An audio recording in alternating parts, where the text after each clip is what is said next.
দিনৰ পৰাই তেনেকুৱা পৰিৱেশবিলাক পাই আহিছোঁ। মই বড়ো মিডিয়ামত পঢ়িছিলোঁ, কিন্তু হঠাৎ আমি ক্লাছ 9ত পঢ়ি থাকোঁতে আমাৰ টেক্সট বুকবিলাক চব ইংলিছ হৈ গৈছিলে।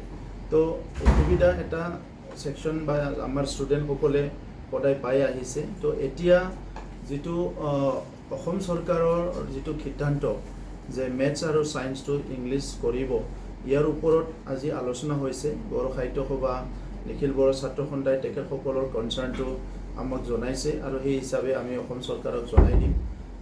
মাতৃভাষা যিটো আছে সেইটো এফেক্ট হ'ব নালাগে, আৰু এফেক্ট নোহোৱাকৈ গভৰ্ণমেণ্টে কোৱালিটি এডুকেশ্যন আনিবৰ কাৰণে আৰু এটা ষ্টেণ্ডাৰ্ডাইজ কৰি অল ইণ্ডিয়া কম্পিট কৰিব পৰা যিবিলাক ইনিচিয়েটিভ লয়, সেইটো আমি সদায় আদৰণি জনাওঁ।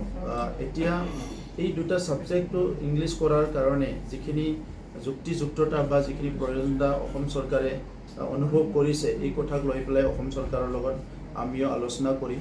আৰু মূল কথাটো হৈছে যে অসমীয়া মিডিয়ামেই হওক, বড়ো মিডিয়ামেই হওক, মিডিয়ামটো জীয়াই থাকিব লাগে, মিডিয়ামত একো এফেক্ট হ'ব নালাগে। ইয়াৰ বাহিৰে বাকী আজি ছায়েন্স আৰু টেকন'লজিৰ যুগত কি প্ৰয়োজন, সেই কামখিনি আমি কৰিব লাগে। কাৰণ আমাৰ ছাত্ৰ ছাত্ৰীয়ে চাকৰি পাব লাগিব, সুবিধা পাব লাগিব, আৰু নিজৰ কেৰিয়াৰটো যাতে কৰিব পাৰে, ইয়াৰ কাৰণে ব্যৱস্থাটো কৰিব লাগিব। বাট এইখিনি কাম কৰিবলৈ যাওঁতে বড়ো মিডিয়াম, অসমীয়া মিডিয়াম, মাতৃভাষা মিডিয়ামত একো এফেক্ট হ'ব নালাগে, হেম্পাৰ হ'ব নালাগে, সেইটো আমি বিচাৰোঁ।